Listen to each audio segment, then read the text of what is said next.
Самарканд шаарында өткөн көчөкү Түрк мамлекеттер уюмунун мамлекет башчыларынын чечими менен мен башкы катчы болуп дайындалдым. Бул эми эң жооптуу жана маанилүү кызмат.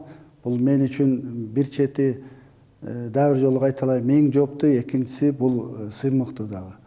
Анан бул эми биздин негизги максат бул ушул түрк дүйнөсүнүндөгү ушул мамлекеттерин дүйнөлүк эл аралык деңгээлге көтөрүү жана ушул акыркы саммитте жана мурунку саммитте кабыл алган түрк дүйнөсүнүн 2022-40 жылга чейинки видеосу бар, жанагы визион. Анан көчөкү как раз кабыл алган 2022-2026 стратегиясын ишке ашыруу боюнча бардык күч аракетибизди жумшайбыз.